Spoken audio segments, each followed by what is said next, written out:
Cricket মাঠে bat বলের লড়াই নয়, এবার ভিন্ন কারণে আলোচনায় জাতীয় দলের পেসার তাসকিন আহমেদ। অভিযোগ, বন্ধুকে ডেকে নিয়ে মারধর করেছেন তাসকিন। রোববার গভীর রাতে বন্ধুর সঙ্গে হাতাহাতির ঘটনায় তার বিরুদ্ধে থানায় দায়ের হয়েছে জিডি। পুলিশ বলছে অভিযোগ পেয়েই শুরু হয়েছে তদন্ত। সত্যতা যাচাই না করে কাউকে দায়ী করা যাবে না। আমরা আসলে সত্যতা আছে কিনা, তাসকিনের সঙ্গে আরো বন্ধু বান্ধব ছিল, তারা কে মারছে বা কে করছে, তাসকিন করছে, তার সঙ্গে আরো বন্ধু ছিল, রকি বা অনেকে ছিল, ইশতিয়াক ওদের বন্ধু ছিল। আসলে কি প্রকৃত ঘটনা কি এটা আমরা জানার চেষ্টা করতেছি।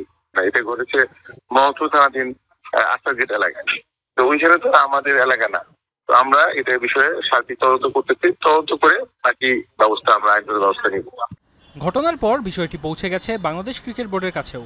এ ঘটনায় হতাশা ব্যক্ত করে বিসিবির পরিচালক ইফতেখার আহমেদ মিঠু বলেন, তদন্ত প্রতিবেদন পেলে করণীয় ঠিক করবেন তারা। ঘটনাটা কি হয়েছে আমরা একেবারে ফার্স্ট স্টেজে, সুতরাং আমরা দেখি, তারপরে এটা আলোচনা সাপেক্ষে আমরা ইনভেস্টিগেশন করব। কমিটি, ক্রিকেট অপারেশন বলেন, আমাদের প্রেসিডেন্ট সাহেব বলেন, we will take it very seriously. এটার আউটকামটা আগে আমরা বুঝে নিই কী হয়েছে, তারপরে নেক্সট কোর্স অফ অ্যাকশনে যাব আমরা। এদিকে এ বিষয়ে আত্মপক্ষ সমর্থন করে সামাজিক যোগাযোগ মাধ্যমে তাসকিন জানিয়েছেন, ভুল বোঝাবুঝির ঘটনা ঘটেছে বন্ধুর সঙ্গে, যদিও ভিন্ন ভিন্ন তথ্য এসেছে গণমাধ্যমে।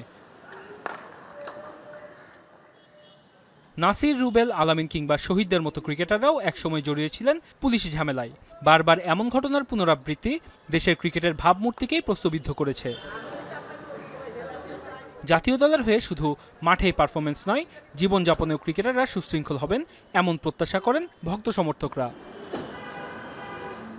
ওয়াসিউল হক পান্থ, এখন, ঢাকা।